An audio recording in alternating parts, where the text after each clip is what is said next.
I think you're also unmuted or muted, Roberta. You muted yourself. We can't hear you. Now you can hear me, right? Yes. Okay. So we wait for your introduction now. Yeah, well, this is the problem. This one. Yeah. No, you're muted on the TV. Again, I think that I cannot mute myself.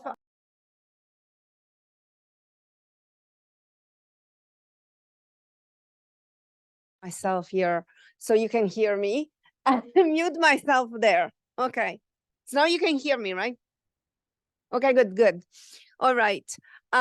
So hi, Tosh. So as you see, like there's some known people here, and I wanted to welcome everybody. And you can actually see my students here. Here. No, I can't. They can't see me. Okay. Now I messed it up. Webcam. What is the here? Okay. So, and this is our table. Cool. So during this session, while Zane and Stahl are presenting, well, after they have presented, we will attempt a few experiments. I brought some food that I don't know if the students will like, but once trying. I'm just gonna go back to this. Okay. Okay. So this is also a laser event. So I wanted to welcome Nina, who is here, and she would like to say a couple of words. Hello, everybody. My name is Nina Zagledi, and together with Roberta, we have been doing the Leonardo Laser evenings for several years. I would like to just mention that we had some technical problems from the very beginning, but everything is always changing. That's a natural course of events. So we still have some problems because that doesn't change. Anyway, beyond the joking, Leonardo Lasers it's an independent initiative, and we started just with a few people, and now we are having more than 50 events in 50 places around the world. And I would like to very much welcome Stahl and Zena. We have known each other for a number of years, and I welcome everybody, both here in the room, all the students, and also whoever is online. Thank you so much. Okay. Okay, so to you, now you can start. Sorry for the delay. It's only 3:37. At your No place problem. is very late, but yeah, we will make up for it. No worry. It's always good to have a late night party here in Oslo. It's now, yeah, what's the time now? It's 9:30 here. So you hear us fine? Yes. Cool. Cool. And well, first of all, thanks a lot, Roberta. Thanks a lot, Nina, for inviting us. It's a great pleasure to be able to speak about our one of our I would call children. We have a second child here that's not gone to bed yet. That's the latest edition. The current edition, or the edition on screen, took about 6 years to write. Finished last year. The Anthropocene cookbook. And that's going to be the topic of our talk tonight. Roberta, should we start with a brief CV or sort of who we are? Do you want me to say something about you? I can say it myself. Do you want to introduce yourself? Because I gave I created a page where there's all the CVs, but if you can say something about yourself, that would be great. Otherwise, I can just read your CV aloud. Okay, no, that's fine. I can just say a few words. You can read afterwards. But my name is Charles Stensley, and I've been working with media arts for a number of years, teaching as a professor at the Media Art Academy in Cologne, National Art Academy in Norway, and the University of Aalborg in Denmark. Right now, I'm heading a national institution called Arts for Young Audiences, where I work with actually, enacting all the things we're doing in art, sharing aesthetics and artistic experiences with all youth and pupils in Norway. But my footing or my foothold is in the area of experimental arts. And together with Zane, we publish a magazine called EE, Experimental and Emerging Art. And I'd like to invite you to look at that magazine afterwards if you would like to read more of our writings in a shape of a magazine or journal, if you like, where we try to portray trends and stuff. And the latest issue of our magazine is called Art After AI. Well, it's tempting to talk about food after AI as well, but that's a different book. Later. So now briefly about me. We live in Oslo, by the way. Yeah. And this is Zane. Yes, and I'm Zane Cerpina. Also have many creative hats. I'm an artist, writer, and curator and designer as well. Yeah, also work with experimental arts and media arts. And currently one of the other projects that I would like to mention is the Metamorph Biennale, Trondheim International Biennale for Electronic Arts, where I've been the head curator for the past few editions, and working on next year's festival with the title Uploaded Bodies. So let's see how we upload food into that, but I'm sure I'll touch upon that topic as well. Yeah. So yeah, but I think let's get on to this one. Yeah. Well, tonight we're inviting you guys into our kitchen. That's the actual place we're sitting right now, and it's been a site for a few experiments, and we will share some of them with you. Some of the more than 60 experiments, artistic project that we cover in the Anthropocene cookbook. So that said, I will start the more formal part of the lecture. We'll talk about, I think, half an hour max, and then we'll, of course, enable you to ask us any questions you like. And if there's anything that's not intelligible during our talk, please feel free to say repeat again or whatever. Anyway, so first of all, thank you so much for inviting us. I think the laser event is a truly important initiative, considering not least the interesting times we live in, and even more so for the interesting times ahead of us. So we're going to start to talk a bit about how the cookbook started. Unlike intersectional environmentalism, both people and the planet are our concerns. But how to care in the best possible manner in a world gone rogue? Well, you write a cookbook with recipes for a better future. At least that's what we tried with the Anthropocene cookbook. And I think now the subtitle should also be included, of course, recipes and opportunities for future catastrophes. And of course, it's a double meaning in that subtitle, which we'll come back to later.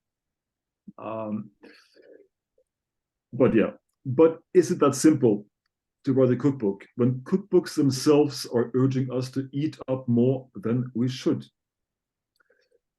And that's one of the intricate contradictions in writing a cookbook that we'll come back to later.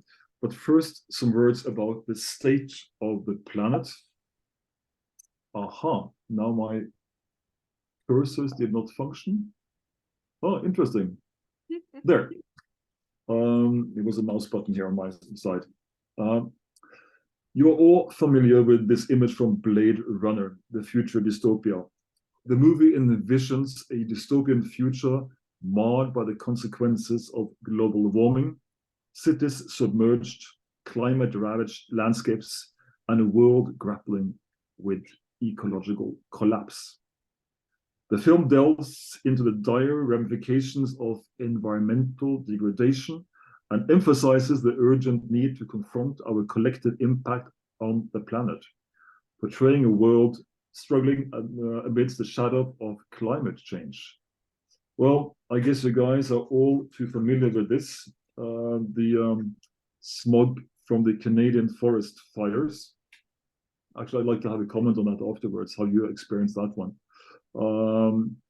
And as you know, this image is no Blade Runner movie, it's New York. So here we see the Blade Runner imaginations becoming our new reality.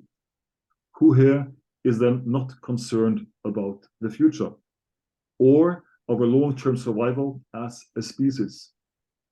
The possibility of a nuclear winter as a result of war in Ukraine, or the aftermath of the conflict, the current conflict in the Gaza Strip? Or what about climate change so intense that your shoes melt into the asphalt? What about the Mediterranean olive tree forests burning? Will there then be enough olive oil for you to buy next year? So yes, whatever it is that tickles your own alarm system, this is just a taste of emerging environmental crisis that will haunt us for the years to come. We live in a liminal time, a confusing time of upheaval and transition into unknown territories. If we do survive the current threats, our future and also our future diet will be strongly defined by the unknown unknowns, the black swan events, the threats we simply cannot foresee. How did we get here? It should not come as partly caused by the cookbook itself. There's boundless demand for the most exquisite, exotic foods, promoted by the enormous amount of more than 90,000 traditional cookbooks sold worldwide. Julian Cribb deems cookbooks a recipe for disaster on a planetary scale. I'll leave you to read here, but they are, as it says, a recipe for disaster on a planetary scale. Seen from this perspective, any cookbook indulges us into resource depletion, willingly and happily eating our Earth empty and way beyond the planetary boundaries. Thus, every cookbook hastens the end of the world that it's written in. Cooking for the future is no easy task.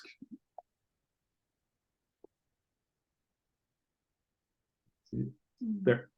So if it is, as we say, that cookbooks are part of the problem, what do you do then? Write another one? Well, exactly that is what we did. We wrote the Anthropocene cookbook. We published it at the MIT Press in 2022, last year. And as Ståle mentioned, it is based on our research over the past 6 years. It presents more than 60 investigative art and design projects that explore how art, food, and creative thinking can prepare us for future catastrophes. This cookbook of ideas rethinks our eating habits and traditions. It challenges our food taboos, and it proposes new recipes for humanity's survival. And indeed, things are getting worse. We have entered the Anthropocene, the age of man, and in this new man-made geological epoch, the self-inflicting doomsday scenarios grow by the day, confronting us with an endless chain of world-ending Armageddons. Global warming, with all its deforestation, desertification, water scarcity, and mass dying of species, is threatening our food security. Most of us understand by now that the end of humanity appears nigh. Surviving the ecological crisis of the Anthropocene will be no easy task. To ensure our survival, our future survival, we must see beyond the comfortable foodscapes that we experience today. So, what do you eat when traditional food sources no longer exist? As we write in the chapter 5 that you probably have read for this lecture in the ecological crisis menu, what do you eat when the sky has darkened, temperatures sub-zero, winter continues into summer, and crops are gone? How do we survive? And also, how do we thrive? Where are all the silver bullets to solve these problems? And are we really sure that proposed solutions such as circular economy, insect farming, eco-farming with so-called circular and sustainable food systems will save us? Or are they all falling short within the current materialist thinking? How certain are you that you have the answer? And as I mentioned, you have your forest fires this year and the bleak Blade Runner sky.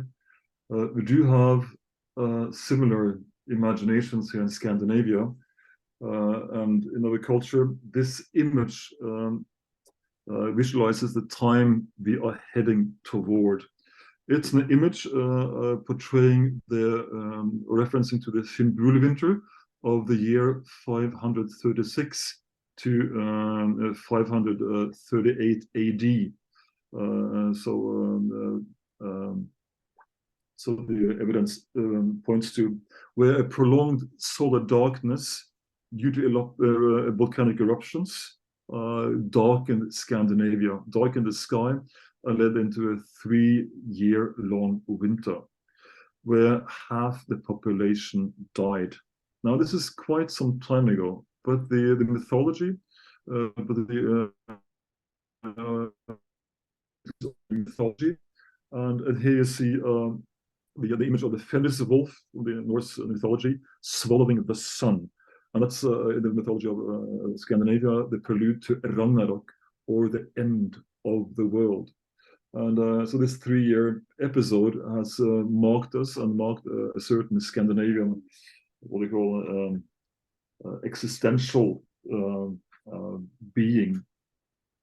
And I think it's also a very good illustration of the liminal times ahead of us. For we live in a liminal time. The liminal times, or threshold moments, embody the transitional phases between significant life events or states. The moments that we try to capture in the Anthropocene cookbook are those where we stand on the edge of change, feeling a mix of uncertainty and possibility. It's like being in a hallway between rooms where the old is fading and the new hasn't fully emerged. In these times of breakdowns, the familiar starts to blur, and we're prompted to reflect, to explore what's next. We enter a psychological and symbolic space where we undergo a profound shift, grow and transform. We might feel lost or introspective during these periods, but that's part of the process. Embracing and understanding these liminal times can lead to personal insight and resilience. Uncertain, yes, but they offer us a chance to re-evaluate and embrace the changes that life has in store, helping us step into the next chapter with a fresh perspective and new strength. An important part of the book is the underlying focus on liminal aesthetics. We really need a liminal aesthetics for liminal times.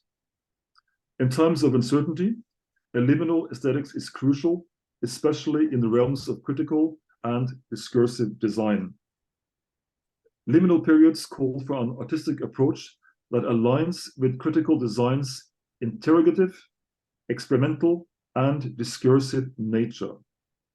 Critical design questions the norm, experiments with new ideas, and spark discussions. A perfect fit for transitional phases. And it allows us to explore both desirable and, possibly in the book as well, undesirable futures. Additionally, this aesthetic encourages discursive design, speculative, yet thought-provoking creations that comment on potential futures. And I think you'll find plenty of those in the book. It challenges both conventional thinking, fostering fresh perspectives, and groundbreaking ideas. So the reason to introduce liminal aesthetics in the book is to offer a way to not only embrace the present uncertainty, but also to shape a more profound and meaningful future through art. It's a call to artists, creators, and society as a whole to explore the beauty and potential that lie within these transitional times. So yes, this cookbook indeed is a cookbook for liminal times. It is a no-conventional cookbook. There are no ordinary recipes to be found here in either. And as some have told us, that is definitely not your grandmother's cookbook. I think it's important to note, because we cannot expect our future to materialize based on step-by-step instructions. Deep familiarity with the unknown might be the best preparation for such extreme scenarios and uncertain futures. And the many projects in the Anthropocene cookbook initiate such thinking about future gone wild. So here you see the main book chapters. It's 12 chapters, and we have tried to sort out the projects accordingly to give a taste depending on what's your Taste, yeah. Taste or needs, yes. Or mouth-watering, how to deliver mouth-watering experiences. But I also say each of these chapters could have been a book in themselves. Mm-hmm. But for us, it was important to sort of have that overall thinking about the future as a focus. So yeah, and let's go through some of the examples in the book. The first one you see here, it questions how to radically tackle the issue of food waste. The Human Hyena Project by Paul Gong proposes using synthetic biology to transform the human digestive system to resemble that of scavenger hyenas.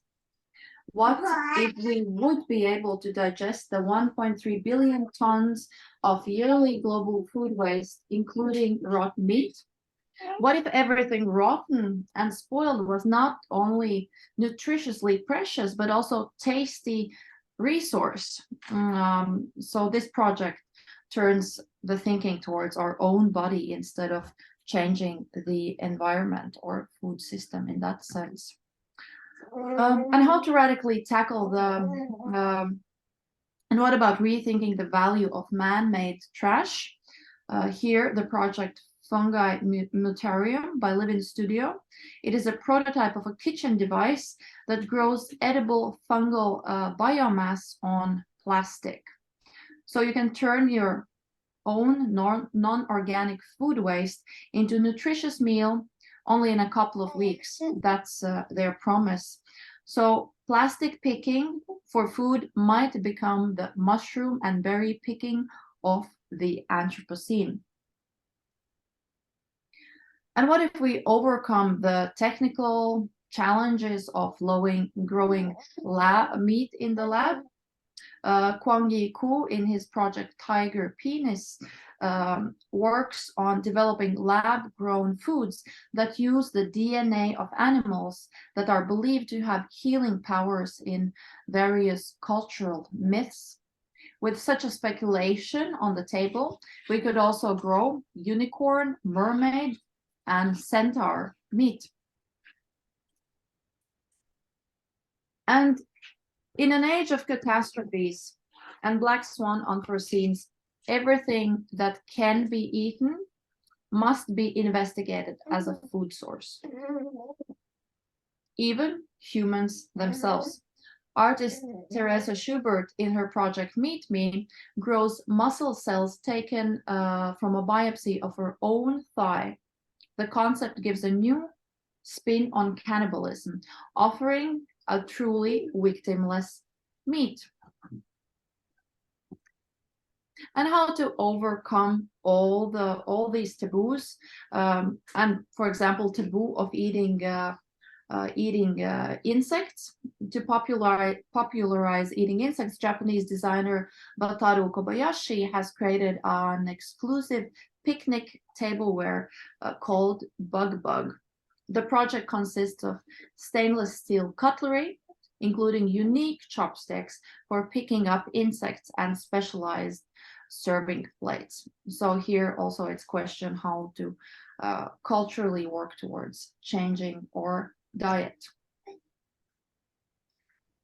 Can we one day become truly self-sufficient eaters? That is a question that Michael Burton and Michiko Nitta asks in their speculative project, Alga Culture. In this project scenario, they propose enhancing humans with new bodily organs populated by algae.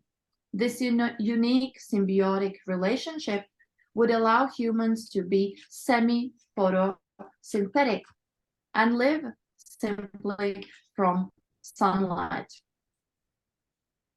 And what about consuming our mountains of electric waste, something we don't consider food at all?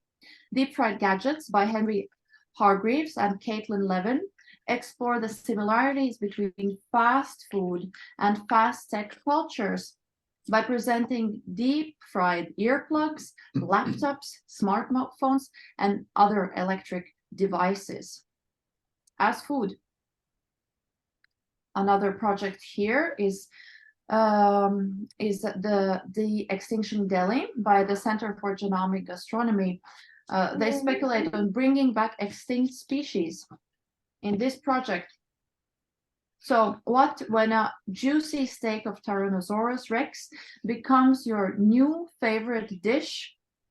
Would we enter a paradoxical loop and bring back extinct species just to eat them again into extinction all over and over?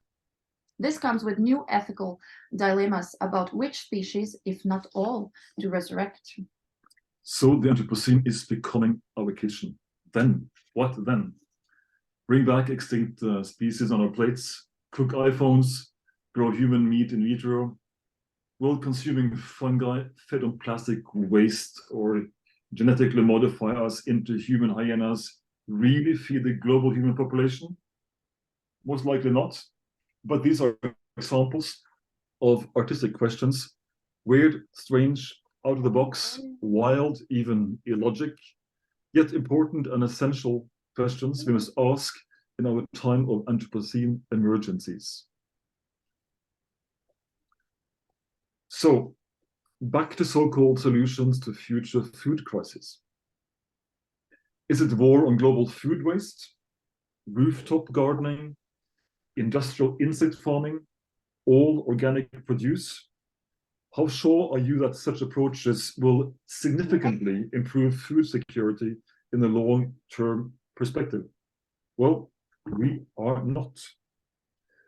There are neither step-by-step guidelines nor recipes for a future gone rogue and liminal. That's why the Anthropocene cookbook is here to offer examples of thinking, liminal thinking for liminal problem solving in our liminal times. And remember, a failure to solve a crisis is nothing more than a failure of imaginations. Thank you. That concludes our presentation. Thank So now you. we would like to open for, of course, questions. Can you hear them? They're clapping. We can see them. We can Thank see you. that. I will Okay. stop sharing my screen. Okay. So let me just go here. So do you guys have any question? Because I have a lot of questions, and those people at home, if they have questions, they can leave them in the chat. Yeah, sure. You can, just write them in the chat as well. Yeah. So any of you have a question? No Or question. you can also suggest a new recipe for the book. we will write a second version. So or tell me what you have maybe tasted already from the cookbook. We're always interested to hear feedback. Okay. Yeah, and in the meantime, since I got all these books, so all this food, so I'm gonna go on the other side and show what we have here, because people were smiling when you mentioned some of the books, some of the food, and I don't know if you can see me here. I don't know. Really? Yeah, I'm a little bit below. Anyway, so what I wanted to show was, so we have some apples. These are local apples. They're very small. They are kind of rescued from so these are apples that basically usually people throw away, because usually in supermarket you have apples that have to be the same size. So these are kind of like lesser apples. Nonetheless, they are very good, so anybody can eat them. We have since we're talking about the food of the future, I thought that I would subject you to my experiments. So I have some protein powder, which is usually very I mean, like if you're doing sports, you have protein powder. So what I have here is the whey. So this is the basic protein powder, which usually you eat as like a flavored one, and this is the vegan version. But also I found this company called Antomo, which is a company that makes like protein powder out of bugs. So what I brought here is shots. And so you're very welcome to take some oat milk and try some of this protein powder. You can choose whatever you want. And here there is some, well, I don't have spoons because here we are saving everything. So like there's fork, but you can use it as a spoon as well to mix. So if anybody wants to try, and also to spice it up, I also found sal de gusano, which is salt that you usually put in cocktails. And it's very well known in Mexico, and is made with worms. So you can try this. We have crickets. These are just roasted. I'm gonna have some actually, if you wanna try. There's also barbecue. And here there's 3 different crickets. One is sour cream and onion, one is bacon and cheese, and the other one is salt and vinegar. So if you wanna try, please. In the meantime, I think that we have a question from Natalie. Let me just go and read it for you, unless you can read that yourself. Yeah, the role of imagination in addressing climate change. Well, I think there's it plays a large role. There's now a new report come out that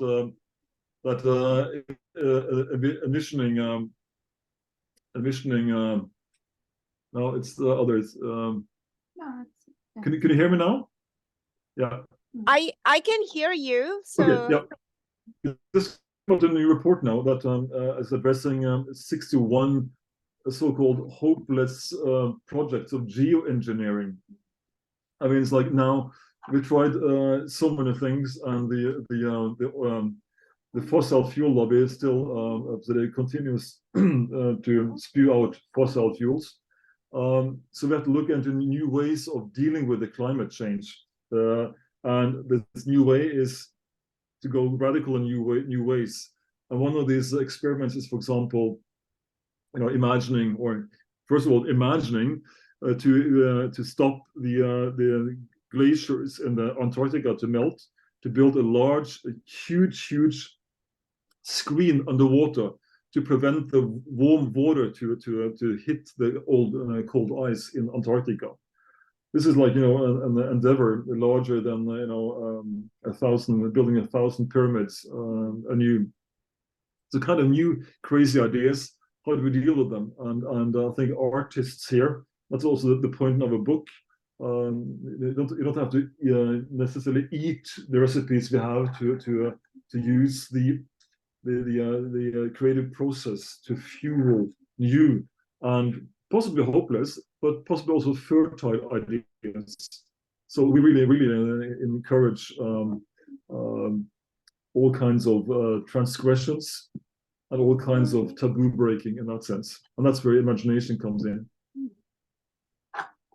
So we need, and as a follow-up, I see that Tosh asks about the humor component of your work. I don't know if it was about my take, like my experiments of your or your take, but I think there's a humor component also in your book in some way.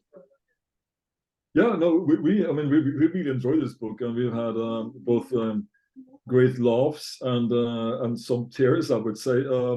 It's not like it's not just humor, of course, but these projects, the 61 projects or 60 projects we have selected for the book, they all touch us somehow, and we've also had the pleasure of meeting the artists.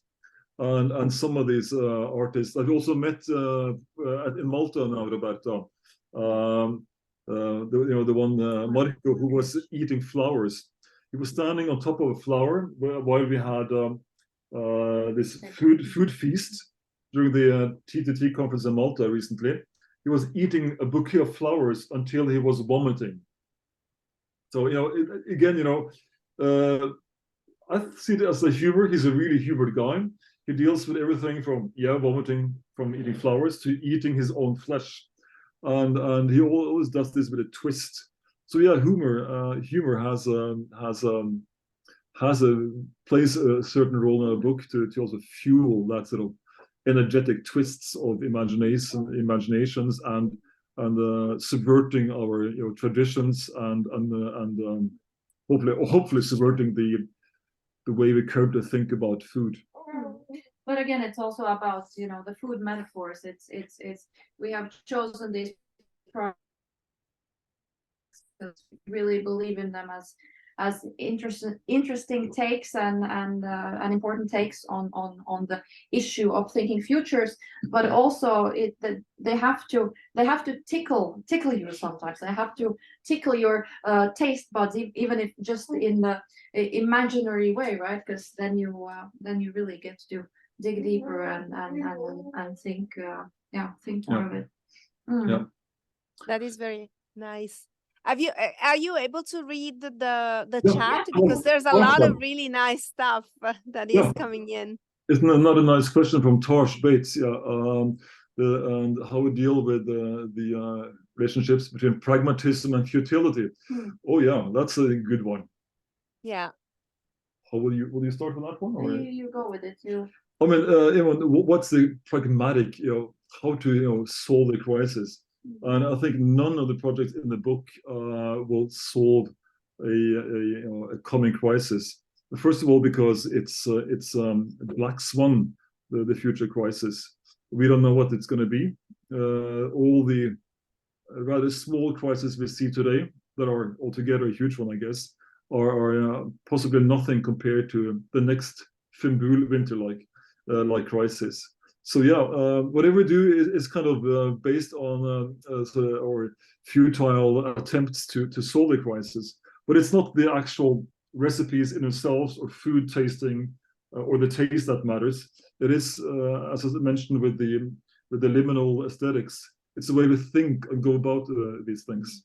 So in a way, it's like weaponizing art, or how artistic thinking weaponizes us to encounter a future currently unthinkable crisis. I hope that kind of answers some of that questions. Complicity with Anthropocene technologies and capitalist ideologies in many other projects. Yeah, that's also a good one. How do you balance that one out? Yeah, that's hard when you talk about protein powder, of course. Right now, there's a Finnish company, which also is described in the book, who is using American space technology to grow protein from CO2 and water. This is, of course, turned into a potentially, or meals or food to save future civilization. You can actually, grow food anywhere, just with pure CO2, and turning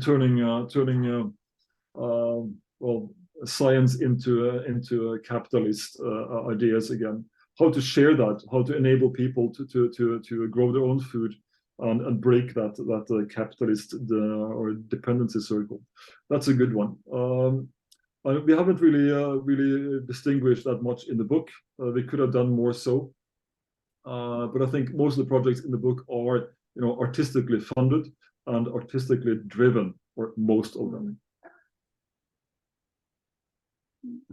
Okay, so I think there's also a question from Ron Wild, but I wanted to make a comment here. Well, by the way, if you see, like here, there's people having a feast.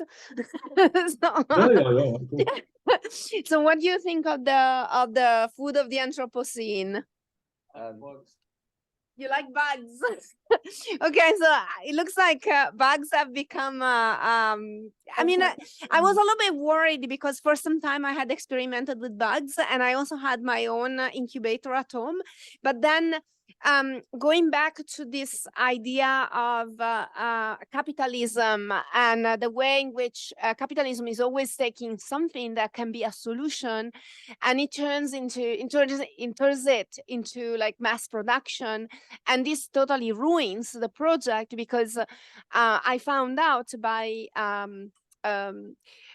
breeding mealworms that unless you have a community that actually helps you getting rid of them and put them back in the land or use them as feed for animals and for other people around you, there is no way out of mass production, and you end up with a lot of stuff that you cannot really use. So here is where like capitalism really comes into the game, and it can be a little bit problematic to deal with. Yeah. I mean, the mealworms, I think, or insect farming is a great example of progress trap thinking. We wrote about progress traps in the book. A progress trap is, as we describe it, is back in the Stone Age when we learned to hunt the mammoths. When we hunted one mammoth, a whole tribe could survive for a long time, and when we hunted two mammoths, that was a great progress. But when we learned to drive 100 mammoths across a cliff, we could eat a lot for a short time before we went back to starvation. And that's a progress trap when we take a seemingly good idea into excess and professionalize it into something that in time actually takes away its own reasoning. And insect farming is one of those ideas. In warmer climates, there is as I write about it, about 2 billion people have insects as a part of their diet today. But in colder climates, like in Europe and Canada, there's no chance you could deal or farm insects without going into the same traps as other commercial farming, and not just in terms of ethical issues, because also insects have a right to life, but also in terms of diseases. Also, insects get sick, and massive insect farm often experience that problem, that it's impossible to farm them without using lots of medications to relieve that issue. Yeah, right, like antibiotics and this kind of stuff, right? Yeah, exactly. And we need lots of clean energy. So to really, insect farming is probably less sustainable than ordinary farming in northern hemispheres. Yeah. And still, it's less ethical as well, because it's such a gray zone when it comes to law and regulations. So yeah, that's all another issue. But I see we have another question. Yeah, Ron here. about efficiency of food, scientific, either artistic projects, and well, yeah, we We can could talk about Gin's governance maybe. we can, yeah, approach. We have several projects in the book that look at that. Should we share that one too? Yeah, you can. We could share this one. That's for Sure. for the sake of it. Mm. This is, I mean, efficiency in the food. You know, what could really? Can you see this photo? Yeah. Well, this is the Gin's governance. Oh, let me see. There, Gin's governance with food projects. You know, and you know, what could really solve our food problems? Well, yes, back to imaginations. What if we could engineer our genome to digest celluloses? And that's the background of Gin's Gabran's imaginary project, Food, where he imagines, you know, for future humans to eat trees, eat grass, and if you could do so, we could really, you know, survive and thrive for a long time, for as long as the sun shines, you could say. And this is, you know, extremely efficient energy source. Of course, back to the imaginative part. It's a far-fetched scenario. Yet, what if we could do so? That opens up, of course, a Pandora's box of other ethical issues. And so, you know, recursively, you diminish your ground. Yet, it's an example of you know, a daring question in terms of solving a food crisis. Not that we, in any way, promote genetical engineering, but still, it's a very efficient food source where you could even, as we said, right in the book, resort to eating your furniture or dine on your own library. The wooden spoons on the table that you had could also then be part of the menu. Yeah. I'm actually thinking a lot science fiction actually, and I'm reminded over and over again about Cronenberg, for instance. And how you have these people who are genetically modified and they actually eat plastic. And we have insects who eat plastic already, or fungi that are eating plastic already. So,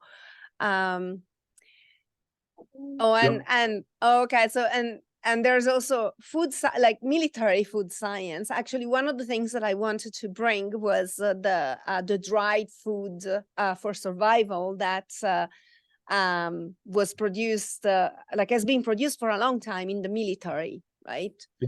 Yeah. Of course, that's what we it's sold more and more here in Norway as well for outdoor life and. But again, that's you know, that's the way of storing food, as write in the book in the crisis chapter that you read, I guess, which is kind of interesting. But again, it opens up all the other weird issues of how to eat sustainable. Dumpster diving is, of course, a cool thing to do. Saves lots of unnecessary food waste. But then, as I said, writes about in the book. Yes, currently we produce at least a third more food than we need or can consume. So we actually, you know, we build in another extra third food waste in our production, possibly even more, maybe even half of all the food we produce is going to waste, you know, and that's a pure calculation. So how to deal with that?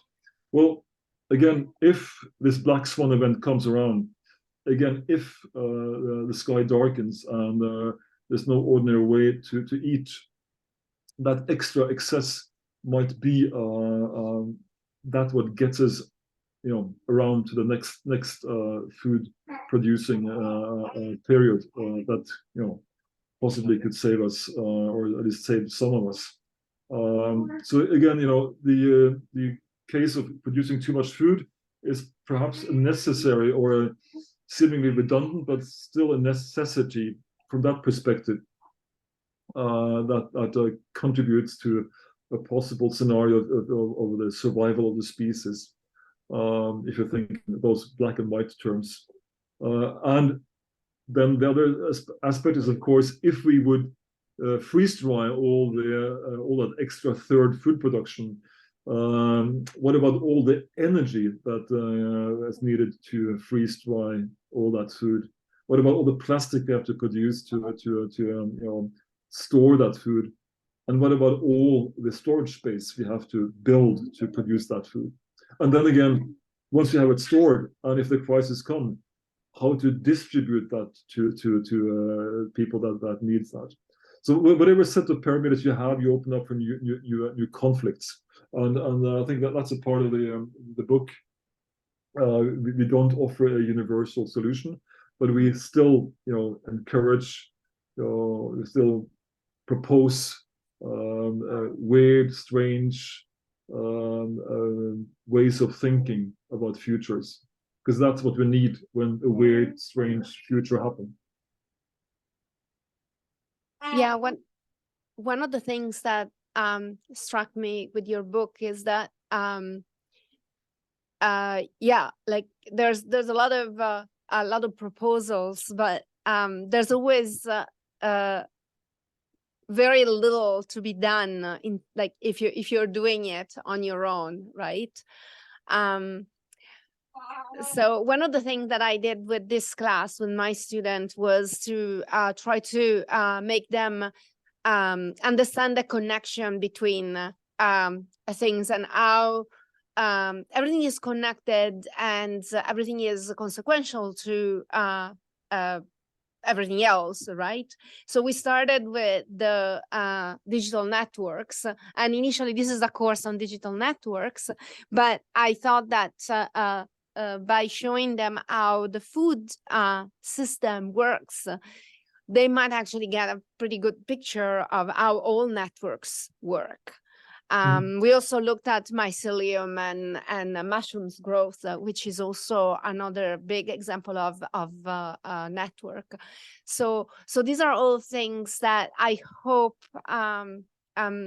students can understand, and I think that your book pretty much shows how the food system is not just like the problem with food is not just solved with one solution, but it has to be like a multi-pronged approach, and it's in the better cases, it's actually very closer to science fiction than and speculative thinking than a real solution in itself. Yeah. And again, just as I mentioned, the cookbook, the paradox of the cookbook, it's also, on the other side, the cookbooks eating the earth barren, yes, it's also an example of human creativity, right? How we deal with the amazing variations of food. So I think, and from that perspective, yeah, we have this sort of real life example of how people, back to the artist boys, all humans are artists. All people are artists. So we have, this extremely creative potential amongst us to deal with what's local and think around that. So in that sense, I guess we're kind of hopeful. Yeah, and again, you also have this tendency of being neophile, as we also comment in the book. We have this continued in a drive towards food innovations. We are suckers for a new taste and suckers for new things. So that's again, a positive, could be a positive force in that sense. Yeah, there's a question here. Can you speak to the mic? Oh.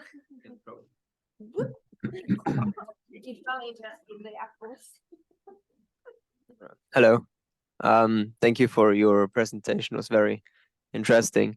I wanted to ask what you think about, like, there are new concepts like vertical farming and stuff, where they try to like make warehouses that have the perfect conditions, and there it wouldn't matter what external conditions are. So if you would just build a bunker, or let's say a huge building, and then you try to imitate perfect conditions, then you could grow food way more efficient, or like you could do like produce bugs or something like this.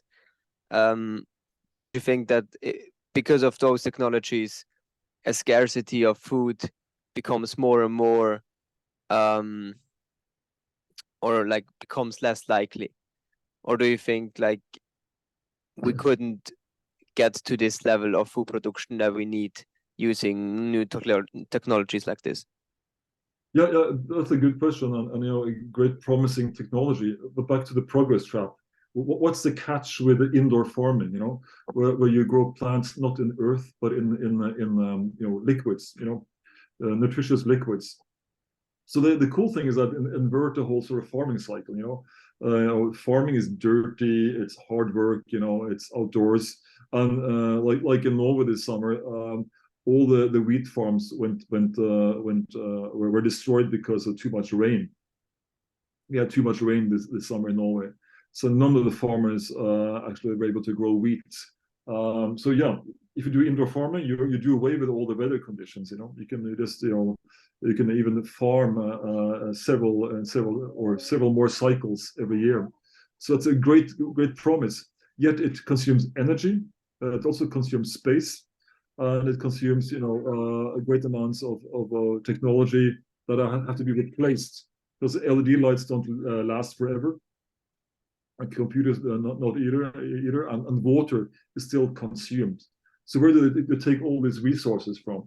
They might be more efficient, but I'm still curious to see when we discover or uncover these traps. I think they will pop up. Although now they seem to be quite you know, quite promising. And we don't really talk about that in the book, because that's more kind of the current science, where we are more look to the weird ideas that circumvent what is the current technologies in that sense. But thanks for that example. It's a good example of coming technology. Thank you. There's a question here about the entanglement of black swan events and colonialism.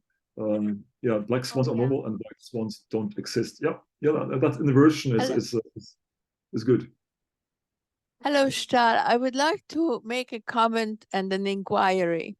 Yeah. There must have been a lot of research already for specialized occasions, such as space food for people who are involved with space research and so forth. And also, there must be several interpretation based on your questions and your proposals, which could be examined and interpreted in different areas around the world, which might be very specific, but could be then, you know, developed into more general cases. So there is, I think, a lot of future inquiries and research for your second book. Yeah. No, and then you're right. There's a lot going on, and really an exciting field how we deal with food. But again, you know, the book deals with food and tastes and possibly mouth-watering experiences. But the essence of the book goes back to the liminal aesthetics. You know, how to think futures through art and food. So in a way, the food is secondary in the book. It's about thinking about, as you know, the subtitle of the book. You know, the recipes and opportunities for future catastrophes. And that's why we start the book, you know, with this wonderful quote by our dear French philosopher Virilio: "You can't prohibit a catastrophe; you must surf it." Yeah. So you know, and that's again back to the area that opens up that we're looking for. You know, that double-edged sword of aesthetical thinking. But yeah, back to protein powder, you know, space science, the Solin powder, that's a really, really cool, promising technique. But also, I'd say in you mentioned indigenous thinking or in your course, and we talk about all this rotten food stuff, but rotten food has also a long history in northern societies. In Norway, for example, where I come from, it's common to rot fish to preserve it. This is, of course, a really specific technology, because if you get the Botox bacteria inside, or some kind of worth bacteria inside the food, you grow poison, extremely poisonous food. Yet this controlled rotten fish has been, a century-old way of conserving food, just like the rotten shark in Iceland, which I also had the pleasure of tasting. And the way the rotten shark in Iceland historically is basically the shark was always a bycatch. It was a surplus food. It was not a great food, but it was a crisis food. They would put the shark in the ground and pee on it, and that fermentation process from pee would naturally conserve the shark. Pretty radical and special and very tasty. Yeah, I was thinking about bringing some kombucha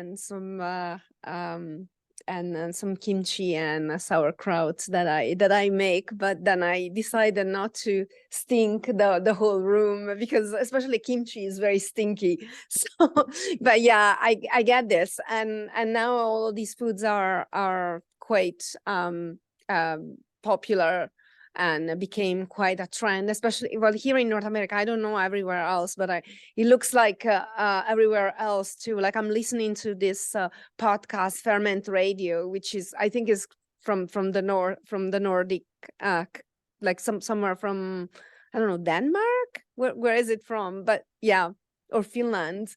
Anyway, it's and the food, the fermented food, the salted food, the preserved food is all the rage right now, because it's considered very rich. So and it's good for your biome, right? So anyway, do you have any other questions, you guys?